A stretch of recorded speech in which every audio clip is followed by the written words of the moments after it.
Morning Marketing Podcast is brought to you by Esther of IPA Group, bringing premier online promotion to your business. And Melanie of Stomp Social Media Training, who empowers business owners to manage social media and marketing for themselves. And welcome back to another episode of the Monday Morning Marketing Podcast. Today we're talking about influencer marketing from a consumer point of view. But first, here's a word from our sponsor. Get ready to be a social media superstar with Feed Alpha. Their friendly AI and super simple tools make it a breeze to see what your followers are into. That means you can post the cool stuff they love, right when they're most likely to see it. Check out feedalpha.com to find out more and take your social media to the next level. Right, so what is influencer marketing? Well, when I think of influencer marketing, it conjures up somebody wearing really high fashion clothing in a beautiful location and makes me think that it's something that I would love to have but can't, and they're just flaunting it. Thanks. And funny, most of the stuff that comes up on my feed for influencer marketing, they're either doing their face, like they're doing a get ready with me, or they're standing there in a towel trying to sell the clothes that they're about to put on, rather than standing in a fancy location. But yeah, it's the people who have been hired by the companies to influence or change our mind about the product that they're trying to sell. So these can be micro or nano influencers with 1,000 followers. There's then mega, I think the next one's mega influencers with up to 1 million followers. Dang. And then macro influencers with over 1 million followers. So, Melanie and I combined, with all our social medias combined, we might be Nano. a micro influencer. But on our own, we're nanos. We're down. But the point is that even with such a small audience, you have a voice. And you have people that will listen to you. So this is why companies are reaching out to even the smallest of small influencers that they sort of see a potential in, to ask them to promote their products. Now, a lot of times it's done in a very, what I would consider, as a consumer, I would consider a very forceful way. As in, you need to buy this, you need to buy this. This is wonderful. This is the best thing ever. It's the best thing since sliced bread. And it's a very over the top way of them explaining what the product is and stuff. In my opinion, as a consumer, that's too much, and I just scroll on when people are rambling on about how brilliant it is. And you're like, love, it's a bottle of water. It does what any other bottle of water does. You drink water, you're done. What do you think, Melanie, whenever you see an influencer trying to market to you? Yeah, it's interesting because I don't feel I see that much influencer marketing myself. It doesn't ordinarily show up on my feed. And let's face it, I'm online all the time. I'm looking at LinkedIn, Facebook, Instagram, X. And you'd think I'd feel a little more influenced if this is such a large market. Now, it could be that I'm not their ideal demographic, or maybe over time I've changed my algorithm so that I don't see these things as much. Or maybe I'm so immune to it now because I'm kind of switching off. But I think influencer marketing isn't just through in-person get ready with me. I mean, I do see them. I do makeup tutorials, and but that could just be some 19-year-old that I've seen on TikTok showing me how they do their eye makeup, because it's one thing I can't do is eye makeup. I'm completely oblivious to it. So in my mind, they could be genuinely an influencer, even though I would not be their ideal demographic. I mean, we're influencers. you know, We are, thankfully, but we're not. thanks to We're Feed not. Alpha, you know, they've seen that we've got a market that they want us to share, and we talk about Feed Alpha and you know, how the product serves, you know, a marketer better and that sort of thing. So it's just weird how I think some people are using influencer marketing now. Okay, so you probably. Okay, I'll start that train of thought again. So I have found that there's a lot more influencer marketing going on in the videos. So we're talking TikTok, we're talking Instagram Reels, we're talking Facebook Stories. There's a lot more of that going on because it's short, sharp, to the point. You know, they can see the product, and we have been influenced by them, because that's why the hashtag TikTok made me buy it exists. Okay, because you see something, you're like, "Oh, that looks cool," and it may be someone that you already follow. So I follow a lot of people that tell you how to cook on a budget, and then all of a sudden they've got these kitchen gadgets that they're promoting, but they're using it in a normal way of, well, while I'm cooking, I use this, and it's obviously they have to have the ad or the sponsored, tag on it, but it's not the same as boosting a post on Facebook or paying for advertising on any of the other platforms. It is more organic, and it's more, yes, it's a sponsored post, as in the person has been paid to do it, but they haven't paid TikTok in this case to promote the post. So it's not like they're not targeting you through advertising spend. They're targeting people through, these people already follow us because we started from 0 followers and built up our page or built up our following through whatever we're talking about. And now these companies are reaching out and saying, promote this for me. There's lots of different things that I've seen, and some things work well with the person that's doing it, and other things you're just thinking that was too much of a stretch to get it into your storyline or to get it into your brand, that, to make us think that you're actually doing this naturally and that you would always use this product. So how do you think we can encourage our listeners to approach influencer marketing? How do they prepare themselves for it?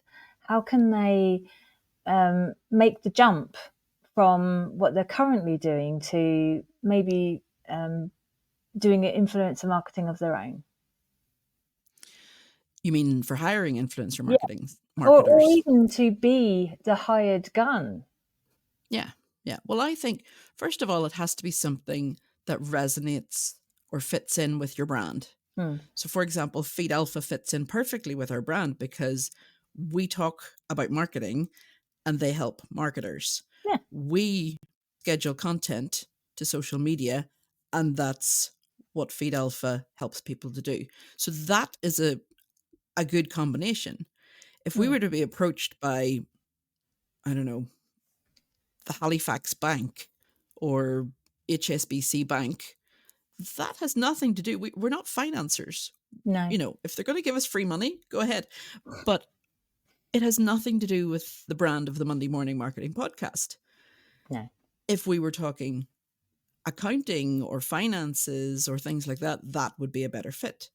If we were going to be approached by, Deep River Rock or Evian water, that's not a great fit for us either. I mean, yes, we should be drinking water all the time, but how do we get that into our audio podcasts? I mean, it's not as if we're recording these on video and showing the bottle.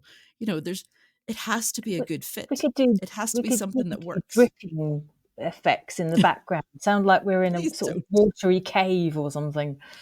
Please don't. We'd have our audience running to the toilet all the time.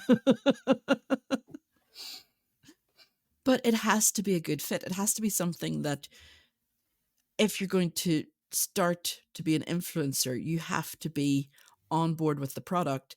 It has to fit with your ethics as well. Mm. You can't just go, oh, well, it's money. They're going to pay me money and I'm just going to talk about the product. If it's a product you're never going to use or you wouldn't recommend, then don't do it. Have a bit of scruples. And the same thing if you're going to look for an influencer to help you with your marketing, make sure you're a good fit. Don't have, clashing heads, and don't have clashing personalities, because that's one thing. And I will add, know your audience, because I heard recently of a brand that, okay, I'm just going to name it. So the Coca-Cola company was asking for people to promote Coca-Cola Zero Sugar. Now, here in the United Kingdom, the Republic of Ireland, we all call it Coke Zero. But no, the company wanted it to be called Coca-Cola Zero Sugar, Coca-Cola Zero Sugar. So it sounded stilted on the ad. It didn't sound natural. Nobody calls it that. Nobody's going to be looking for Coca-Cola Zero Sugar. Everybody looks for Coke Zero. So I don't think they hit the mark with that because they were too strict in sticking to their brand guidelines. Yeah, so that's something else that you need to make sure that you put in place, that a set of guidelines that you're going to stick between. I guess we've kind of done it ourselves, haven't we, Esther? Because bringing both of our powerhouses together to bring you the Monday Morning Marketing Podcast. So we've kind of already done it because we've brought both of our audiences together, and we do slightly different areas of marketing, and we have different areas of knowledge and experience, and we've already brought that partnership together as a couple of influencers, because we're both less over 5 minutes out the door of business. So I guess if you really want something and you can see that there's this gelling of personalities and customer and passion, you are basically an influencer, as long as you've got sufficient clout to begin with in the first place. So I hope we've inspired some people who are listening today to take that jump and credit us with it. Thanks. Yeah, no, definitely. And I don't think people should be afraid of influencers. They're not all standing in big fancy villas and, flaunting like all the riches around them. Some of them are, well, majority of the ones that I see are so down to earth and so relatable. That's what makes people buy from them, or people click on the button in the TikTok shop and then end up buying stuff that they might not really need. I had this one client recently who came in, and she was saying, "Oh, I'm having this issue. I'm getting people contacting me, asking me to sort of mention stuff or hold stuff. So I'm not entirely comfortable about it." And she seemed so normal, and so I met her in person, completely unobvious at all about what sort of power and influence she has in her niche. And then I looked at her Instagram account.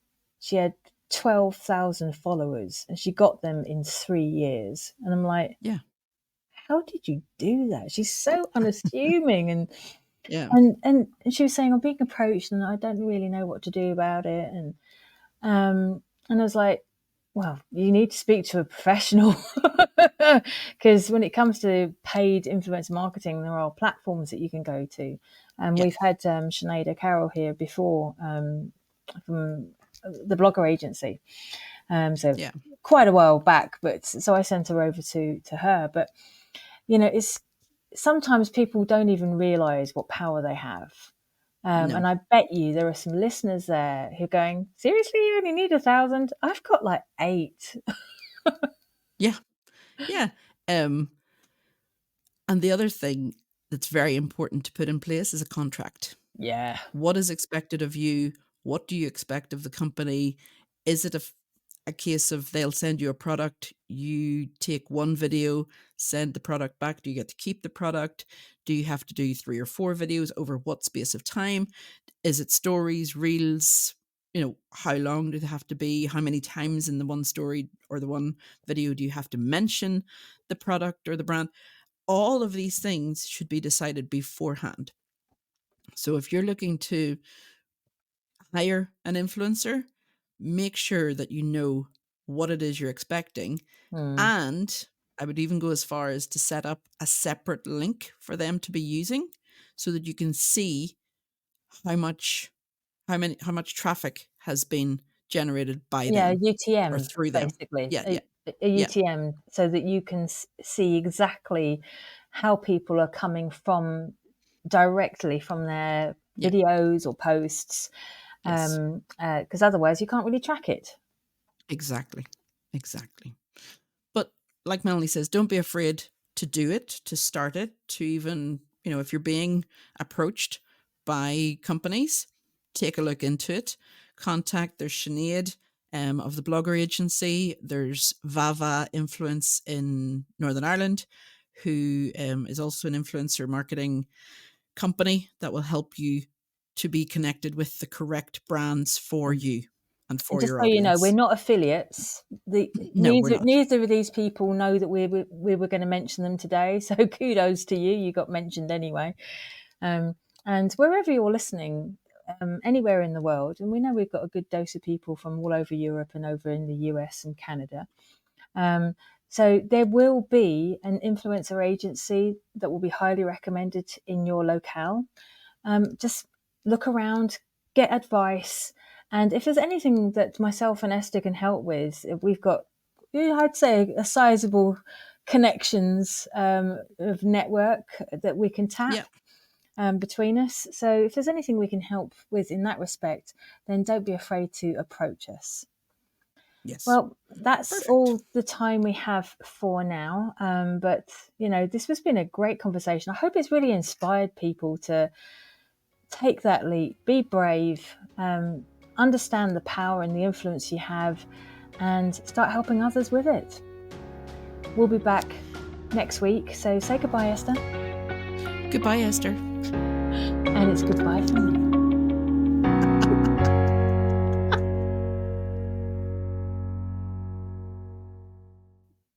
We've just aged ourselves horribly there. Oh my God, we really